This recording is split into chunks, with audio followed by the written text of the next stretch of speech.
Queridos irmãos, quero saudar cada um de vocês na graça maravilhosa do nosso Senhor e Salvador Jesus Cristo.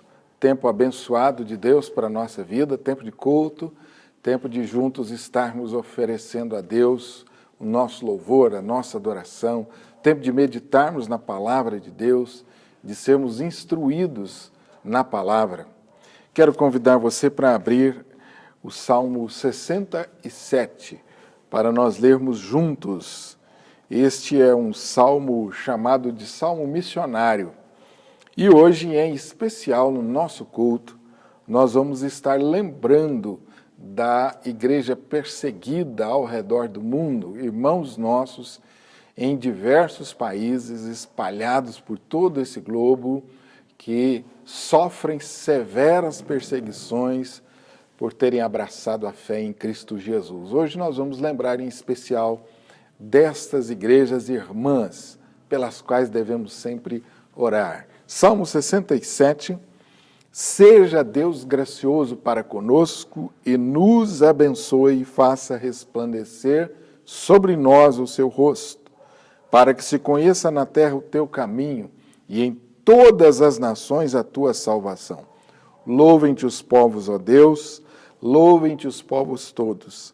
Alegrem-se e exultem as gentes, pois julgas os povos com equidade e guias na terra as nações. Louvem-te os povos, ó Deus, louvem-te os povos todos. A terra deu o seu fruto e Deus, o nosso Deus, nos abençoa. Abençoe-nos, Deus, e todos os confins da terra o temerão. E eu quero repetir essa última expressão, essa oração que eu quero convidar você para fazermos juntos. Um pedido para que Deus nos abençoe. Eu creio que eu creio que todos nós desejamos e precisamos das bênçãos de Deus.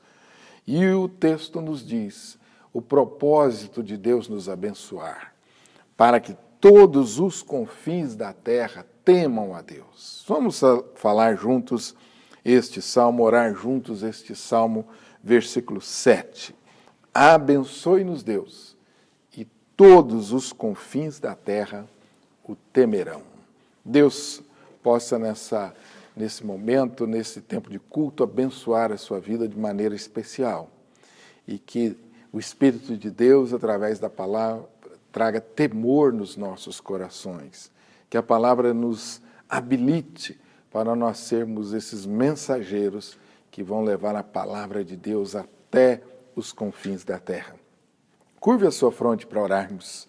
Vamos falar com Deus. Senhor nosso Deus e Pai, oramos, em nome de Jesus te suplicamos que esse tempo de culto seja um tempo agradável ao Senhor, que esse tempo de culto a Deus seja uma manifestação sincera dos nossos corações, reconhecimento da sua bondade, da sua grandeza, aceitação do senhorio de Jesus sobre a nossa vida.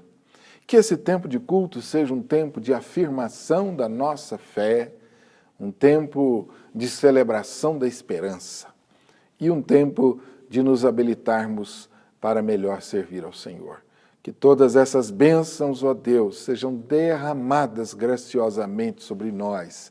É o que nós, tua igreja, te pedimos, pela qual oramos e o fazemos em nome de Jesus. Amém e amém.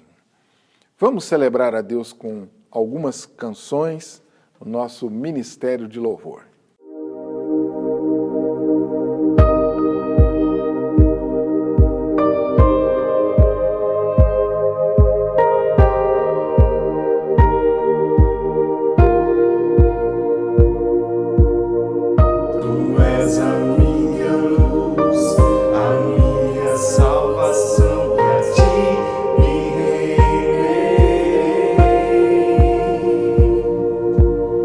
Se ao teu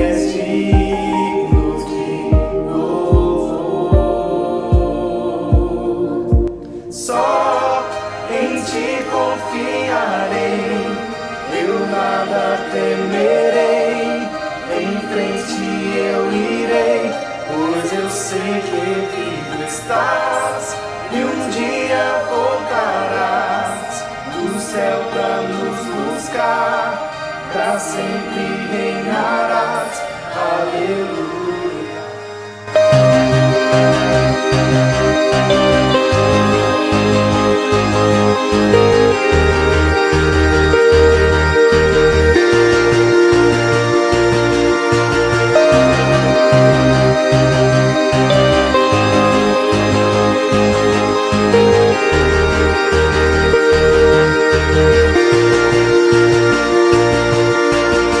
Tu és a minha luz,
pelo céu, levando o evangelho em suas mãos.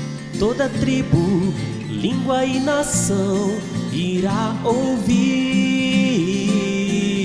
O povo escolhido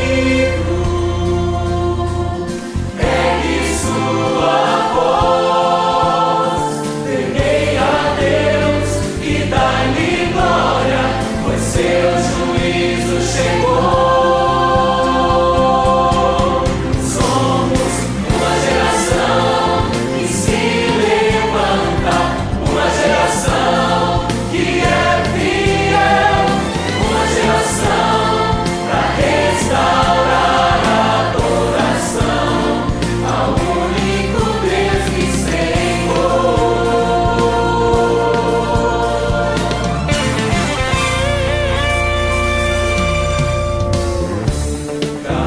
Caiu a grande Babilônia. Jamais se levantará. Quem adorar ao Deus verdadeiro, sua marca receberá. O povo escolhido pegue sua voz, adorai aquele que fez o céu, a terra e o mar.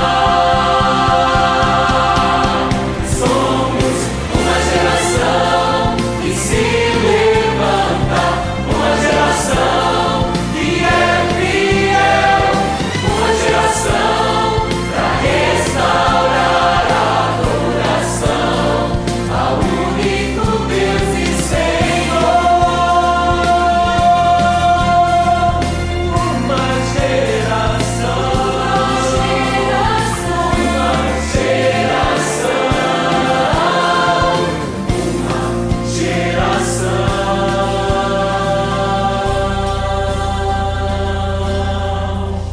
os que guardam os mandamentos e têm a fé em Jesus. Os que guardam os mandamentos e têm a fé em Jesus. Os que guardam os mandamentos e têm a fé em Jesus. Os que guardam os mandamentos e têm a fé em Jesus. Uma geração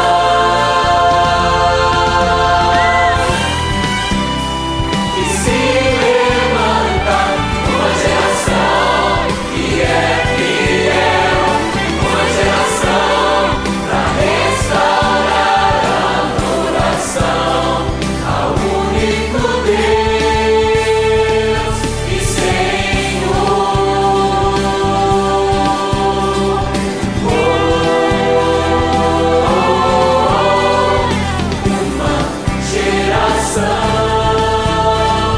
Uma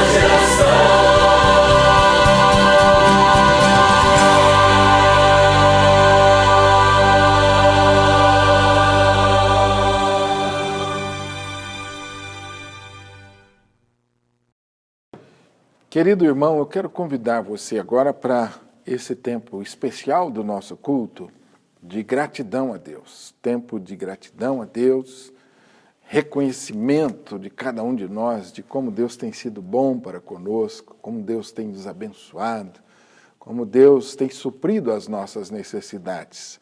Esse é o momento do culto em que nós exercitamos a nossa fé, quando entregamos os nossos dízimos e ofertas. Ainda não reunidos presencialmente, mas podendo e devendo continuar dizimando, ofertando e contribuindo para a causa de a expansão do reino de Deus. Provérbios capítulo 3, versículo 9 e 10, honra o Senhor com os teus bens e com as primícias de toda a tua renda, e se encherão fartamente os teus celeiros e transbordarão de vinho os teus lagares.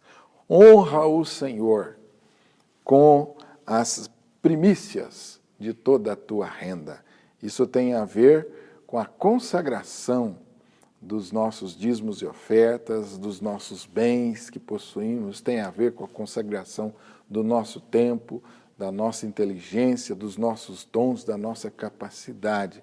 Isso não se refere apenas a dinheiro, porque Deus quer muito mais do que isso. Ele quer o nosso coração integralmente dedicado a Ele. Nós vamos agora ouvir mais uma canção, e se você ainda não fez e quiser fazê-lo, entregando o seu dízimo através de uma transferência bancária, você pode fazer isso. Se você quiser ligar para a igreja, nós vamos ajudá-lo também a fazer isso da melhor maneira possível. Mas aproveite esse tempo no sentido de que Deus possa fortalecer a sua fé. Ore com Deus, ore, fale com Deus sobre isso. Nós vamos então ouvir mais uma canção, enquanto nós vamos poder então ofertar e dizimar.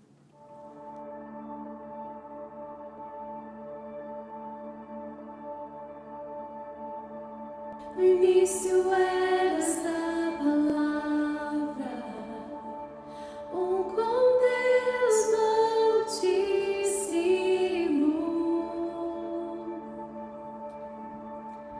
o mistério de tua glória, Cristo em ti se revelou.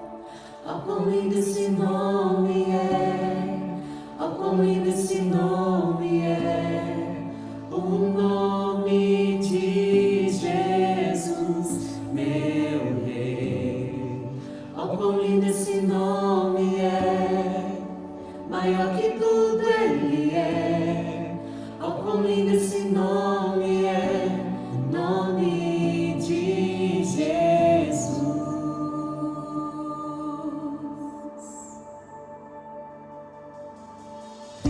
Deixou o céu para buscar-nos, veio para nos resgatar. O maior que o meu pecado, nada vai nos separar. Oh, quão maravilhoso é! Oh, quão maravilhoso é o nome de Jesus, meu Rei. Oh, quão maravilhoso é, maior que tudo Ele é. Oh, quão maravilhoso é o nome de Jesus. Oh, quão maravilhoso é o nome de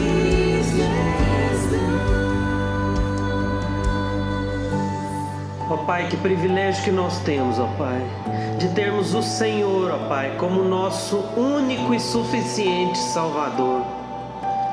Ó Deus, nós agradecemos o Senhor, ó Pai, por tudo aquilo que o Senhor tem nos dado, ó Pai, pelos recursos, ó Pai, que o Senhor tem trazido até nós, ó Deus.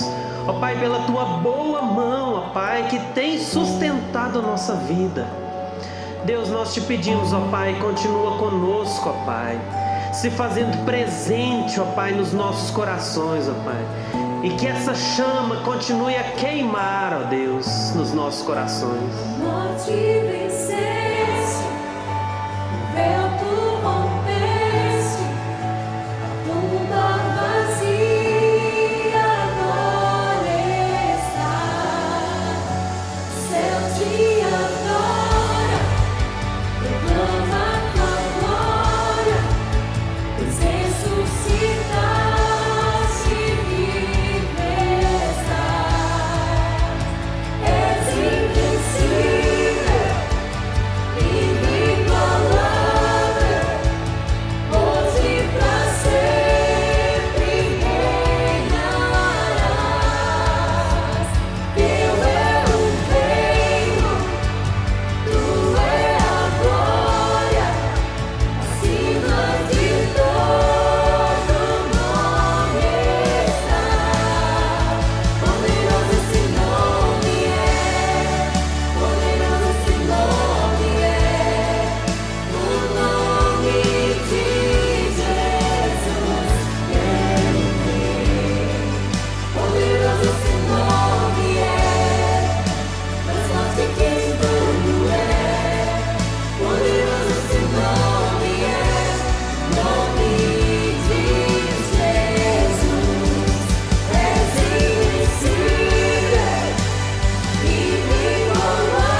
Vamos então curvar a nossa fronte mais uma vez, orar, agradecendo a Deus por esse momento especial, privilégio de Deus, privilégio que Deus nos concede, participar da sua obra com aquilo que temos e com aquilo que somos.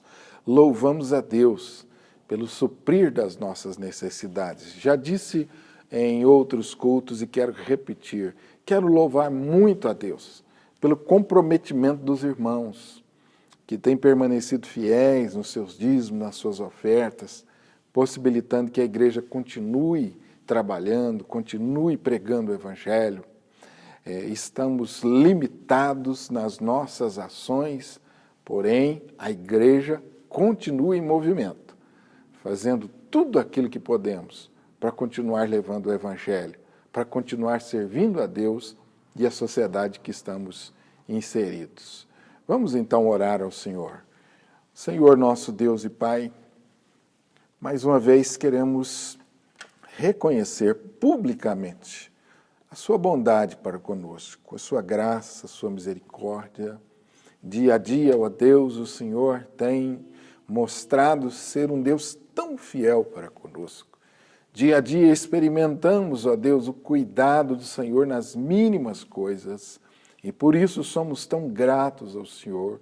Sobretudo somos gratos pela maior de todas as dádivas, a salvação em Cristo Jesus, o perdão dos nossos pecados, a certeza da vida eterna nos céus. Louvado seja o teu santo nome. Agora, Senhor, nós oferecemos um pouco, uma pequena parte daquilo que temos recebido tão bondosamente das tuas mãos. Aceita, Senhor, os nossos dízimos e ofertas como expressão sincera do nosso louvor. Nós oramos e te bendizemos no nome precioso de Jesus, nosso querido Salvador. Amém e amém. Querido irmão, as atividades da nossa igreja continuam sendo transmitidas pela internet. Escola Bíblica Dominical. Fique ligado, não deixe de participar. Se porventura você não conseguir se conectar às 9 horas, você pode assistir a Escola Dominical depois. Escolha o melhor horário, mas não deixe de assistir. O ideal é que a gente se conecte no mesmo horário, mas caso você não possa, não deixe de assistir às aulas e de participar da Escola Dominical e de ficar inteirado dos programas da igreja. Os nossos cultos continuam sendo transmitidos às 17 e às 19 horas. E na sexta-feira nós temos o nosso Orando em Família, que você também precisa participar através do aplicativo Zoom. É um momento especial de oração, um momento de nós juntos estarmos buscando a Deus. É um momento da gente ver pelo menos o rosto uns dos outros, né? E nos alegrarmos e celebrarmos a comunhão, ainda que não presencialmente. Na quarta-feira, nós temos o nosso estudo bíblico no livro dos Juízes. Os próximos estudos estarão ministrando o pastor Jefferson para nós. Eu vou estar ausente por uns dias de férias, serão uns dias rápidos, logo estaremos de volta, e o pastor Jefferson vai dar sequência aos estudos para não interrompermos aí os estudos nesse livro que tem sido tão bons. Então divulgue e participe da nossa quarta-feira, do momento de estudo bíblico, o momento da Palavra de Deus. Hoje nós vamos ter no nosso culto um momento especial, onde nós vamos lembrar dos nossos irmãos que estão espalhados aí por esse mundo, em diversos lugares, que estão sendo perseguidos, que estão tendo muita dificuldade no exercício da sua fé. Igrejas que têm permanecido fiéis debaixo de muito sofrimento e de perseguição. Nós vamos ouvir agora um breve relato da nossa irmã Geisiane, que coordena o departamento de missões da igreja, vai nos trazer algumas informações e logo em seguida nós vamos ouvir uma mensagem com testemunhos do nosso irmão e amigo Jean, que mora no Oriente Médio e que vai nos trazer algumas experiências que eu creio serão edificantes para a nossa vida. Vamos então ouvir a Gesiane e logo em seguida o nosso irmão e amigo Jean. Há quase 65 anos, a Missão Portas Abertas tem trabalhado com a igreja perseguida em todo o mundo. Ela tem auxiliado milhares de cristãos que têm pago um alto preço por ter escolhido seguir a Jesus. A Missão Portas Abertas tem conclamado a Igreja Livre para que possa conhecer, orar e se envolver com os nossos irmãos que estão perseguidos. E um dos eventos que ela promove é o DIP, Domingo da Igreja Perseguida. E neste ano o tema é Cristãos ex-muçulmanos. Mais dos 260 milhões de cristãos perseguidos em todo o mundo, a maioria são de origem muçulmana. O islamismo é muito mais do que uma religião. Ela é uma identidade cultural. Por isso, é motivo de muito louvor e alegria quando um muçulmano decide entregar sua vida a Jesus e aceitá-lo como Deus, como Senhor e como Salvador. Nós, como Igreja Livre, temos o privilégio de orar por estes irmãos, por intercedermos pela vida dele.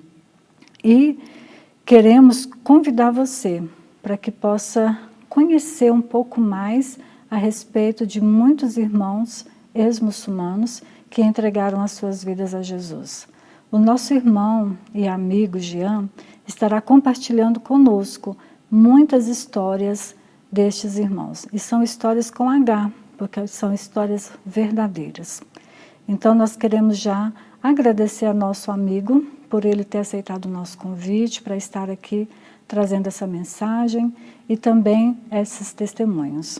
E queremos te dizer ainda que a Bíblia nos diz: alegrai com os que se alegram e chorai com os que choram.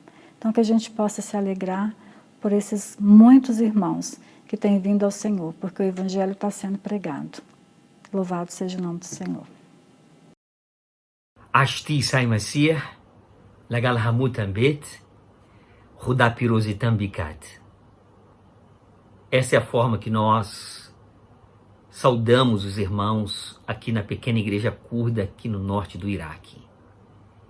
Quero vos saudar com a paz do nosso Senhor Jesus.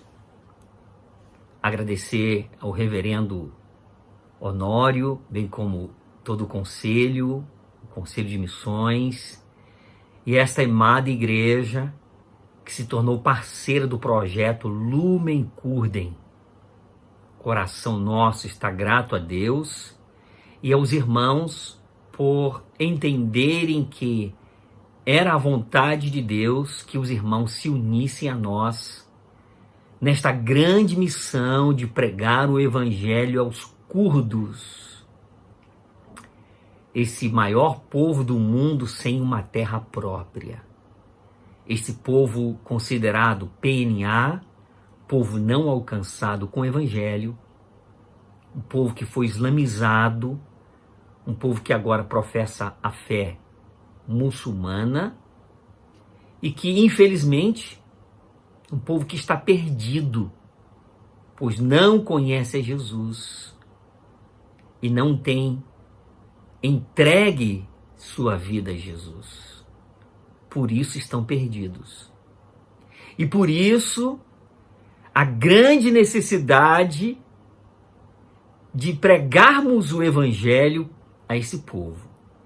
Foi com esta missão, foi com esse propósito que nós, eu e minha esposa, meus filhos, naquele então, aceitamos o desafio e nos entregamos ao chamado de Deus para trazer a esse povo esse Evangelho maravilhoso, o Evangelho da salvação. Amada Segunda Igreja Presbiteriana de Uberlândia. Assim como Paulo foi agradecido à igreja dos Filipenses por ser uma igreja parceira da missão em que Paulo estava levando a cabo, pois havia recebido do Senhor Jesus a missão de levar o Evangelho aos povos da sua época, da sua geração, assim também eu o faço, agradecendo esta amada igreja, na pessoa do reverendo Honório, do Conselho de Missões. É um prazer estarmos juntos neste domingo, dia 13 de setembro de 2020. Um dia muito especial. Nós estaremos partilhando com vocês algumas realidades que nós vivemos aqui no norte do Iraque, aqui no Oriente Médio, aqui na região autônoma do Kurdistão. Quero ler um texto da Palavra de Deus com os irmãos, trazer algumas considerações e também compartilhar coisas que estão acontecendo aqui e até como motivo de oração para nós estarmos intercedendo. Amém? Vamos ler então a Palavra de Deus em Hebreus capítulo 13, os 3 primeiros versículos. Hebreus 13, 1, 2 e 3, diz assim: seja constante o amor fraternal, não negligencies a hospitalidade, pois alguns praticando-a sem o saber acolheram anjos. Lembrai-vos dos encarcerados, como se presos com eles, dos que sofrem maltratos, como se com efeito vós mesmo em pessoa fosses os maltratados. Até aí. Na verdade, nós não sabemos com clareza quem foi o autor desta carta. Na verdade, há um pouco de controvérsia. Determinados grupos dizem que, pela característica dos escritos, foi Paulo. Outros defendem que foi Apolo. Outros, até Priscila. E outros até Timóteo. E por aí vai. Mas o importante para nós sabermos é que esta carta é de autoria do Espírito Santo. Porque nós sabemos pelas Escrituras que toda a Escritura foi inspirada por Deus. E louvado seja Deus que esta carta, ela faz parte do cânon sagrado. E isso é importante para a gente saber. A sua importância e o seu anexo no cânon, a sua aprovação, a sua aceitação no cânon das Sagradas Escrituras. E se ela faz parte da Bíblia, isso quer dizer que é palavra de Deus para nós. É bem verdade que nós queríamos saber o seu autor. Diferentemente de algumas outras cartas do Novo Testamento, essa carta aos Hebreus, ela não traz o cabeçalho introdutório do autor, eu, Paulo, servo de Jesus Cristo, pela vontade de Deus, não. Mas ela traz o selo do Espírito Santo. E isso é importante para a gente saber. E ter essa carta em pauta, ter esta carta aberta diante dos nossos olhos. Vamos analisar alguns poucos pontos importantes que eu queria destacar nesta oportunidade e então adentrarmos a uma lista de exposição com relação ao trabalho, à realidade que estamos vivendo aqui no norte do Iraque. o autor aos Hebreus, ele inicia o capítulo 13 dizendo: seja constante o amor fraternal. E olha que interessante, ele começa o capítulo 13 exortando os irmãos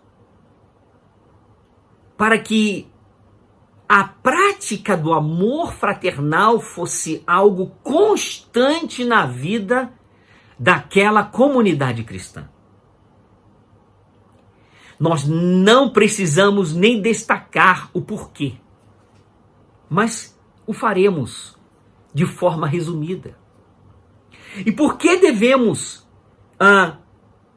praticar a constância do amor fraternal?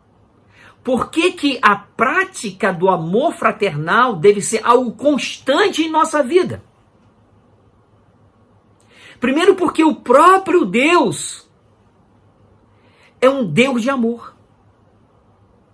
Porque a primeira carta de João, no capítulo 4, diz que Deus é amor e a própria natureza de Deus é amor. E não foi por isso que ele mandou seu filho Jesus? Não foi o que está registrado lá em João, capítulo 3, versículo 16? E eu sei que você sabe de memória. Porque de tal maneira amou Deus ao mundo. E o que ele fez por causa desse grande amor? Ele deu o seu Filho unigênito, para que todo aquele que nele crê não pereça, mas tenha vida eterna. Então, queridos irmãos, a primeira razão pela qual nós devemos ter a constância da prática do amor fraternal é porque o nosso Deus, o meu Deus, o teu Deus, o nosso Deus é um Deus de amor. Em Romanos, Paulo escrevendo aos Romanos diz: mas Deus prova o seu próprio amor para conosco pelo fato de ter Cristo morrido por nós, sendo nós ainda pecadores. Então vejam vocês, irmãos, que nós temos vários motivos para praticarmos a constância desse amor fraternal. Essa foi uma das práticas em destaque da igreja primitiva. Lembra em Atos capítulo 2, os últimos versículos, a partir do 42 em diante, para o final, que ali mostra como vivia aquela comunidade cristã primitiva. Eles tinham tudo em comum, partilhavam de tudo.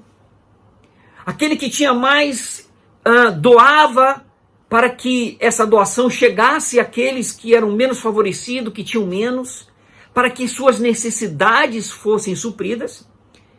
E isso revela a própria expressão desse amor fraternal.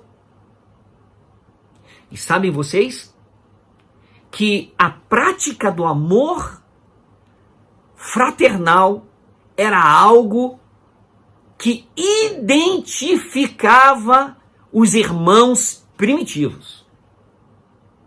E o autor dos Hebreus, ele exorta essa comunidade de crentes para que essa comunidade não deixasse a prática do amor fraternal, não omitisse, não esquecesse a prática do amor fraternal. Seja constante, ou seja, que essa prática seja algo que esteja bem presente em vossa vida, em vosso comportamento. O amor fraternal. O versículo 2 diz: não negligencies a hospitalidade, pois alguns praticando-a sem o saber acolheram anjos. Essa era uma outra prática característica dos irmãos primitivos. que tinham tudo em comum e de casa em casa não cessavam de receber as pessoas e abrir suas casas para cultuar, para bendizer ao nosso Deus. E nós bem sabemos que essa prática também foi uma prática, não é? Dos nossos irmãos cristãos antigos. E não tão antigos assim. Mas eu acredito que vocês têm isso bem na memória, que alguns anos passados, a prática, não é? De receber, de hospedar cristãos, crentes de outras cidades, de outras localidades que estavam em missão, em evangelização. Tínhamos a prática de visitar e de ser visitados com muita frequência. Sim ou não, irmãos? Eu acredito que você vai concordar com isso. Que antes nós nos visitávamos muito mais. Nós nos atendíamos muito mais uns aos outros. E o autor aos Hebreus, ele, no versículo 2, ele chama a atenção dos irmãos para que aqueles irmãos não negligenciassem esta prática da hospitalidade, que era uma característica dos irmãos primitivos. Estamos vivendo numa era tão corrida e de baixa confiabilidade, que por causa da baixa confiabilidade, nós vamos negligenciando e vamos nos fechando no nosso próprio mundo e vamos nos fechando e se fechando para outros. E já não recebemos tantas visitas e não hospedamos tantas pessoas como no passado. Mas a Bíblia Sagrada, não é? Que exortou os irmãos, os hebreus, essa comunidade, nos exorta hoje também, para que não negligenciemos a hospitalidade. Porque está dizendo aqui que alguns, sem o saber, acolheram anjos, acolheram mensageiros de Deus, acolheram aqueles que tinham a missão de propagar esse evangelho maravilhoso de Jesus. Que coisa maravilhosa! Pensemos um pouco na nossa história de pessoas que abandonaram seus países, suas famílias, para aportarem nas terras do Brasil, trazendo o evangelho maravilhoso de Jesus. E que graças ao bom Deus, hoje o evangelho graça de forma tão abundante em nossas terras, nas terras do Brasil. Irmãos, não negligenciemos a hospitalidade, porque a hospitalidade era algo também característica dos irmãos primitivos. A terceira exortação que o autor aos Hebreus faz a essa comunidade no versículo 3, diz assim: lembrai-vos dos encarcerados como se presos com eles, dos que sofrem maus tratos, como se com efeito vós mesmos em pessoa fosseis os maltratados. Eu quero abrir meu coração para os irmãos.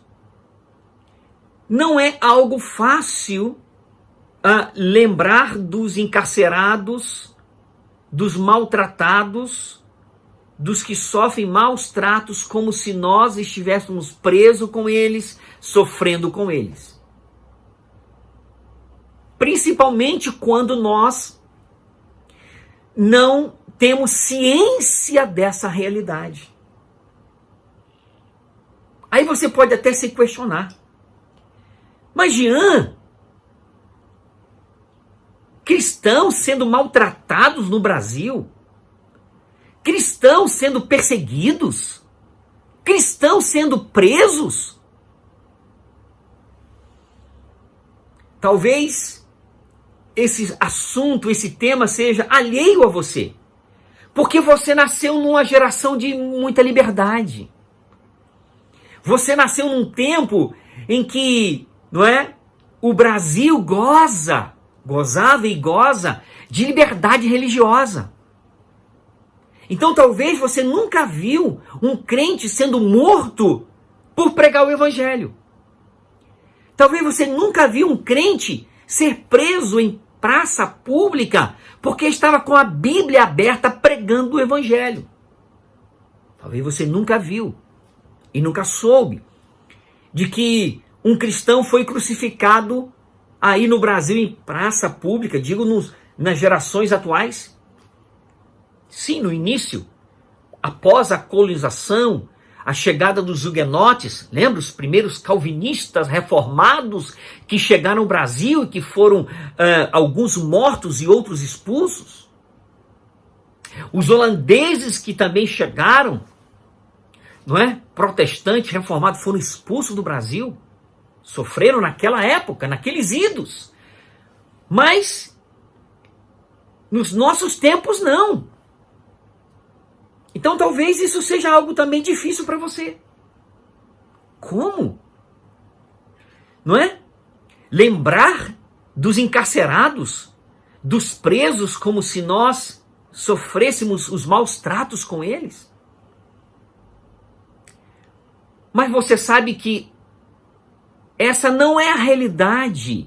A realidade do Brasil, da Igreja do Brasil, não é a realidade em alguns países do mundo, principalmente naqueles 50 países listados no quadro dos 50 países onde a igreja sofre maior perseguição no mundo. E eu quero dizer para você o seguinte, eu quero trazer o esclarecimento para você que no país onde eu estou, o Iraque, ele chegou a ser, em 2016, o segundo país com maior índice de perseguição entre os 50 países mais perseguidos, onde a igreja sofre maior perseguição no mundo. Em 2016, o Iraque se tornou o segundo país onde a igreja sofre maior perseguição no mundo. 2015 foi o terceiro na lista dos 50 países onde a igreja sofre maior perseguição no mundo. E isso se deu por causa do surgimento do Estado Islâmico, o ISIS, como vocês falam aí no Brasil. Esse grupo islamita, extremista, terrorista, surgiu aqui no Iraque e se espalhou também pela Síria. E foi um movimento que perseguiu diretamente cristãos.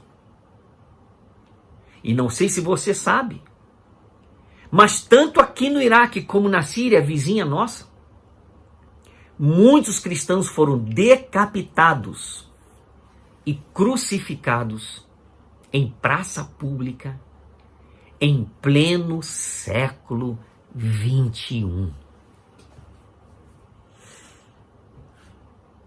Eu não sei se você sabia disso, mas nós aqui no norte do Iraque recebemos várias famílias cristãs que saíram fugidas às pressas da província de Nínive, antiga capital do Império Assírio, uma região com maior concentração de cristãos históricos do Iraque. O Estado Islâmico chegou naquela região, tomou aquela região e varreu o cristianismo daquela região. Em contato com os cristãos que conseguiram fugir, me relataram o desespero que foi acordar pela madrugada fugindo do Estado Islâmico. Relatos de que filhos foram obrigados a presenciar a cena de verem seus pais mortos, sendo assassinados, sendo decapitados. Então, a realidade da igreja do Brasil é bem diferente da realidade da igreja aqui no Oriente Médio. O autor aos Hebreus, ele chama atenção à comunidade de cristãos, dizendo para que essa comunidade lembrasse dos encarcerados, lembrasse dos presos como se estivesse preso com eles. Não é difícil? Como que vocês aí no Brasil vão lembrar e vão sentir o que os irmãos aqui no Irã, vizinho, a 1h20 eu cruzo o Iraque para o Irã,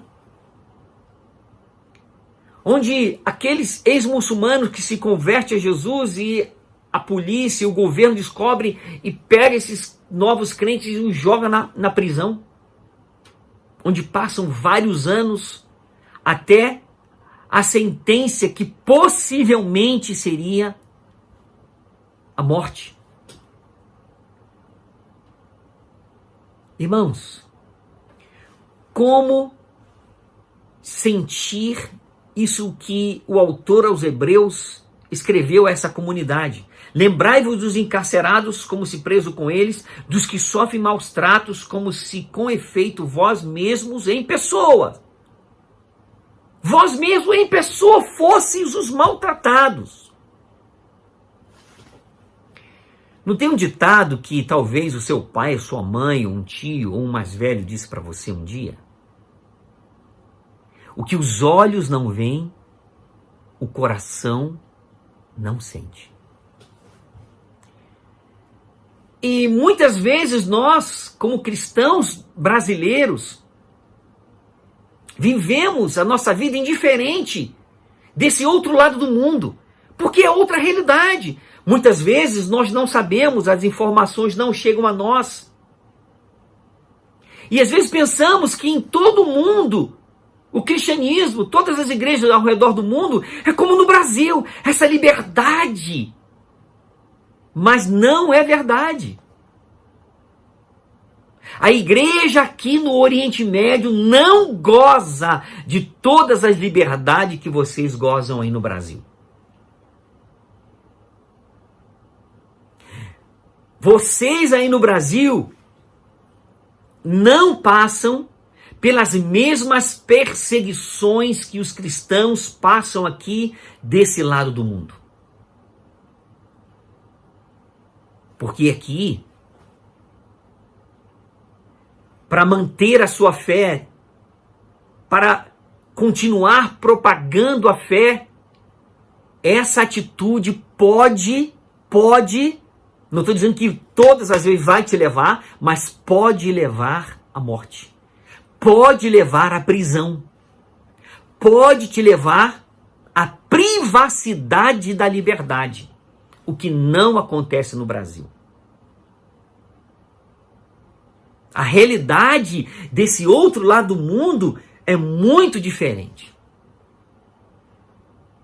Mas, Jean, o que você quer então com isso? Lendo esse texto e falando um pouco sobre a realidade da igreja aí, eu quero, o meu desejo, o meu desafio, a minha proposta é, através dessa nossa conversa, através da exposição da realidade aqui, poder aproximar a segunda igreja presbiteriana de Uberlândia da realidade dos crentes aqui do Oriente Médio, do outro lado do mundo. Porque aquilo que os olhos não veem, o coração não sente, mas aquilo que os olhos veem e aquilo que nós passamos a ter conhecimento e consciência, isso pode então chegar a mover os nossos corações. sabendo da realidade da igreja local aqui, num país muçulmano, de cultura muçulmana. Não é fácil, irmãos. É lógico que nenhum lugar do mundo é fácil. Pregar o evangelho, conduzir as pessoas a Cristo, discipulá-las. Mas nós precisamos concordar de que há lugares onde se pregar o evangelho é muito mais perigoso. É muito mais perigoso e muito mais difícil por uma série de contextos. Porque é lógico que nem todo muçulmano é um extremista louco. Nem todo muçulmano é um homem bomba. Nem todo muçulmano, não é, se explode gritando Allahu Akbar. Mas convenhamos que todos esses terroristas, extremistas, eles vêm de uma linha de prática islâmica. Por exemplo, o Estado Islâmico. Estado Islâmico. De linha sunita. Muçulmanos extremistas, radicais, terroristas. Al-Qaeda. Outro grupo terrorista, extremista, sunita. Boko Haram. Também um grupo sunita, extremista, radical, terrorista. Então, se percebe que todos esses extremistas, terroristas, são muçulmanos. Então não é fácil viver num país onde o seu governo, suas leis são todas baseadas no Alcorão, na prática religiosa muçulmana, e que viver uma fé cristã, pregar o evangelho. Não é fácil. Nós sabemos de muitos relatos estarrecedores. Então a realidade nossa aqui é diferente da realidade dos irmãos aí. Então a minha proposta é, através dessa palavra, dessa transmissão de conhecimento, não é? Levar aos irmãos a realidade, a necessidade de se lembrar dos encarcerados como se presos com eles, dos que sofrem maus tratos, como com efeito vós mesmo fosseis os maltratados. Então aquilo que os olhos não veem, o coração não sente, aquilo que os olhos veem, aquilo que nos dá o conhecimento, esse conhecimento pode sim chegar a mover os nossos corações. E despertar a igreja de Uberlândia para orar por esses irmãos. E vocês sabem, hoje, dia 13 de setembro, estamos realizando o DIP. Sabe o que é o DIP? É o Domingo da Igreja Perseguida. É um movimento de intercessão e oração pelos cristãos ao redor do mundo que estão vivendo debaixo de perseguição severa. E como eu disse para vocês, em 2015 o Iraque era o terceiro na lista dos 50 países onde a igreja sofre maior perseguição no mundo. Em 2016 foi o segundo na lista, abaixo apenas da Coreia do Norte, na lista dos 50 países onde a igreja sofre maior perseguição no mundo. Hoje, dia 13 de setembro, DIP está na sua 31ª edição. E nós não podemos ficar de fora, irmãos. Nós que gozamos de liberdade, nós que gozamos, não é, da bênção do direito do culto respaldado pela nossa Constituição. Nós temos direito de culto. Nós temos direito de expressar nossa fé dentro e fora da nossa casa, dentro e fora das quatro paredes da igreja.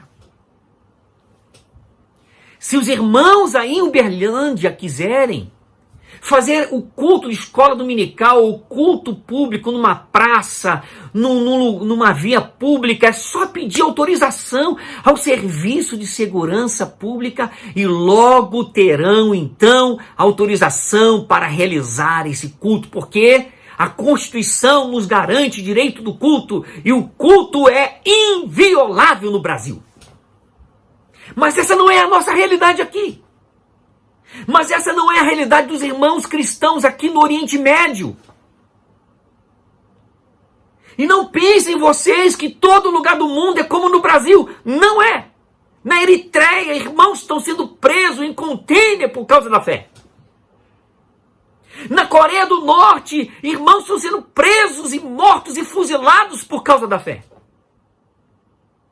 No Irã, irmãos e irmãs que têm deixado o Islã, abraçado a fé cristã, estão presos esperando a sentença de morte por causa da fé. A mesma fé que nós compartilhamos. O mesmo Jesus que nos salvou, que o seguimos. Vocês pensam que eles podem cultuar assim como vocês, de portas abertas?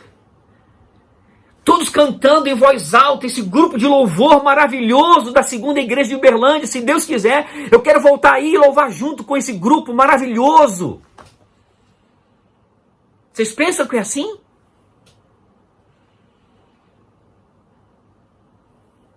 Pensem um pouco na realidade desse outro lado do mundo.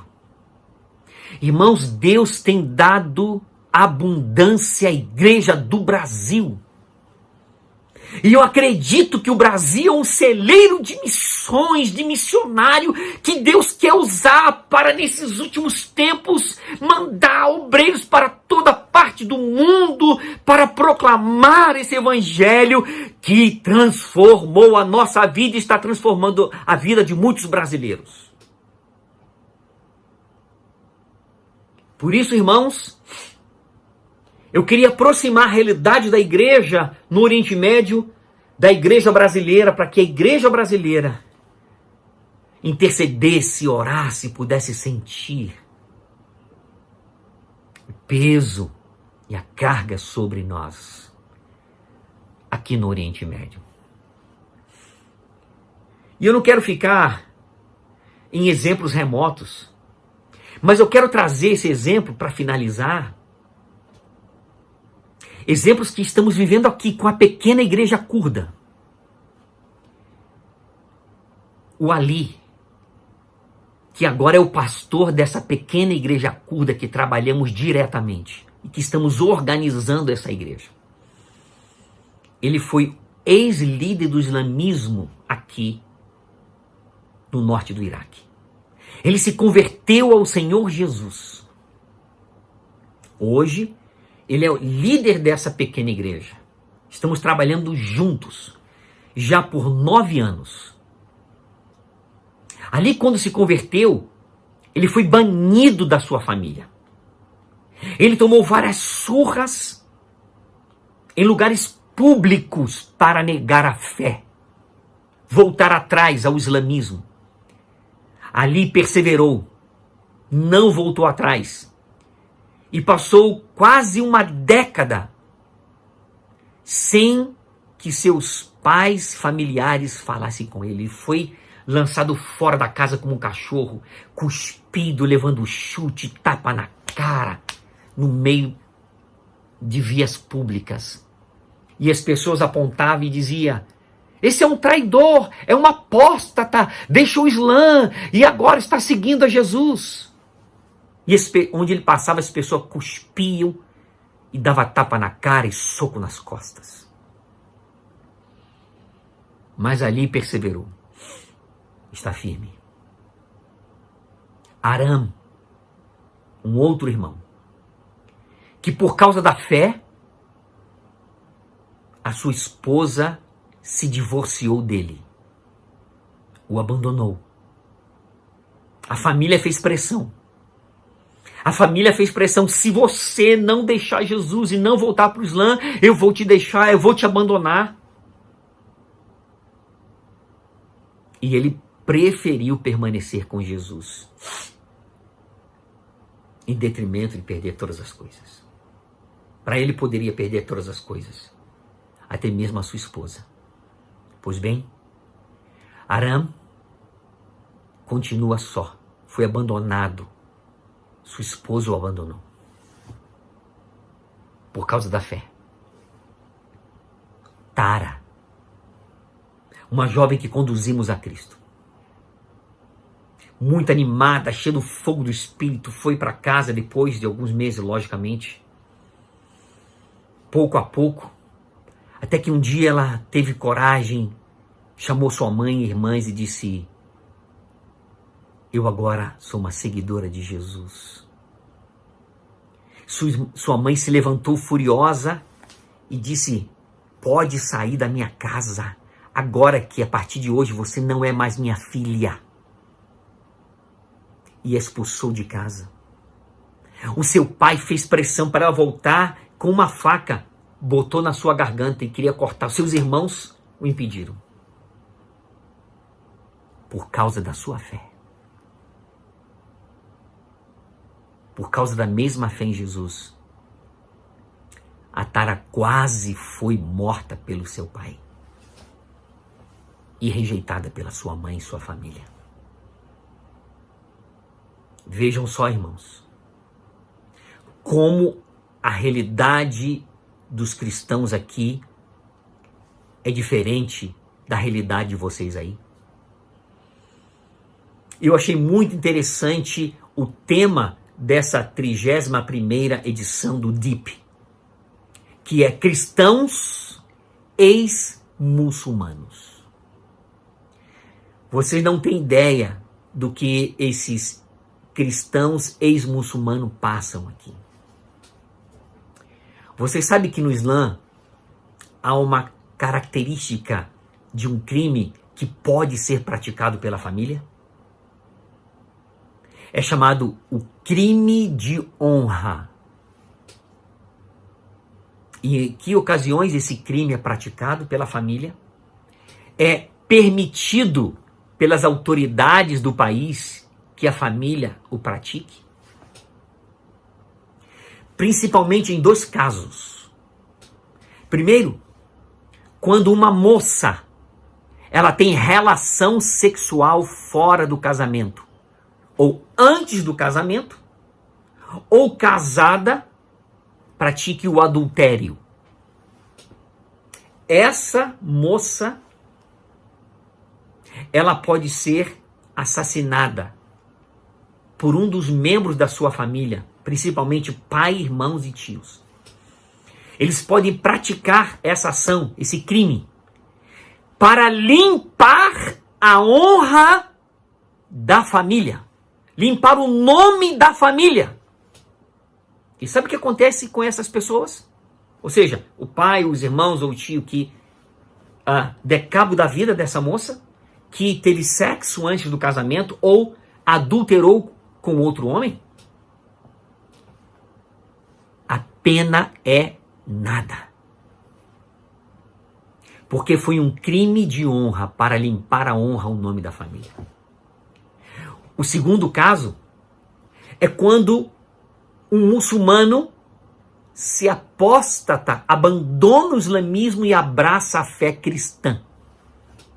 Se torna um cristão. Um cristão ex-muçulmano. Como é o tema dessa 31ª edição do DIP. Cristãos ex-muçulmanos. O cristão ex-muçulmano. Neste caso, a família também pode matar, dar cabo desta vida. Porque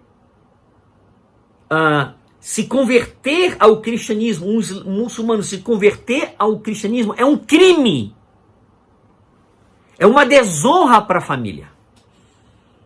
E a família então pode praticar esse crime de honra para limpar a honra, o sangue, o nome da família. Dá para perceber que não é fácil ser crente aqui? Então, querida segunda igreja presbiteriana de Uberlândia, eu venho aqui implorar, rogar o apoio de oração dos irmãos em favor da pequena igreja curda, que é formada por ex-muçulmanos convertidos à fé cristã. É formada por cristãos ex-muçulmanos, como diz o tema dessa 31ª edição do DIP. Orem por nós que estamos na linha de frente, trabalhando direto com esse povo, pregando o evangelho, discipulando, trazendo o evangelho da salvação para esse povo. Vamos continuar juntos. Orem por nós, orem por esses cristãos ex-muçulmanos. Ore para que Deus levante outros mais, para que possa se unir a nós nessa missão. Que Deus nos guarde esses cristãos ex-muçulmanos. Que Deus também guarde a Igreja do Brasil, fazendo aquilo que ela precisa fazer, cumprindo a sua vocação, em nome de Jesus. Conto com as orações dos irmãos, conto com o apoio dos irmãos, conto com a parceria dos irmãos. Juntos podemos fazer muito mais. Juntos, pelo reino na missão. Juntos, orando ao nosso Deus por esses cristãos ex-muçulmanos que sofrem pressão de todos os lados. Em nome de Jesus, Deus vos abençoe. Obrigado por esse tempo. Que Deus mova os nossos corações e que o Senhor nos use nesse tempo de oportunidade. Grande abraço em nome de Jesus. Queridos irmãos, que bênção a palavra e os testemunhos que Deus nos trouxe através do Jean. E eu quero convidar você para encerrarmos o nosso culto orando agora por esses nossos irmãos que estão aí espalhados pelo mundo, pelas igrejas, que estão passando por severas perseguições. Nós vivemos num país livre, podemos ir e vir, carregar a nossa Bíblia, cantar, celebrar um culto publicamente. Mas, infelizmente, em muitos lugares isso não é possível. E não somente isso, não são apenas privados do culto, mas são perseguidos e muitos morrem. Vamos orar por eles, por essas igrejas, vamos orar pelas famílias desses pastores, missionários, esses nossos irmãos que estão aí espalhados pelo mundo nessa situação de perseguição e de sofrimento. Curve a sua fronte e ore comigo agora, pedindo a Deus que tenha misericórdia, que derrame graça, derrame poder, derrame consolação sobre essas famílias. Eu creio, irmãos, que Deus, na sua misericórdia, ouve a nossa oração. Creia nisso. Vamos lembrar agora desses nossos irmãos. Senhor nosso Deus e Pai, Tu és Senhor soberano sobre todas as coisas.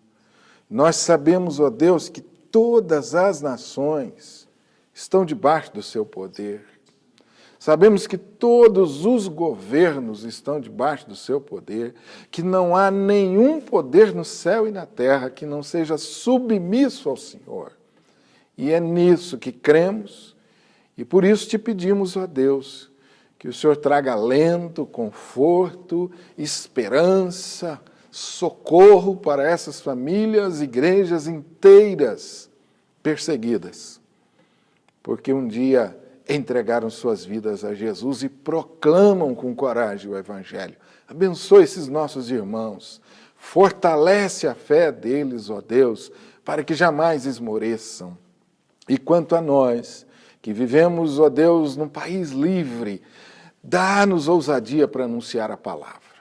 Dá a nós, ó Deus, a coragem para enfrentar as dificuldades que porventura se colocarem diante de nós e seguirmos firmes no nosso testemunho.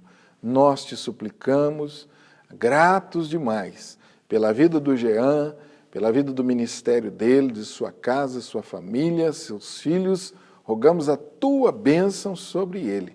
Pedimos isso a Deus, humildemente e no nome de Jesus. Que o amor de Deus, a graça maravilhosa de Jesus, as suas ternas e benditas consolações e o seu poder sejam derramadas sobre a tua igreja, Senhor, ao redor desse mundo, agora e para sempre. Amém e amém. Deus conceda a cada um de vocês uma semana cheia de muitas bênçãos e de muitas vitórias, em nome de Jesus.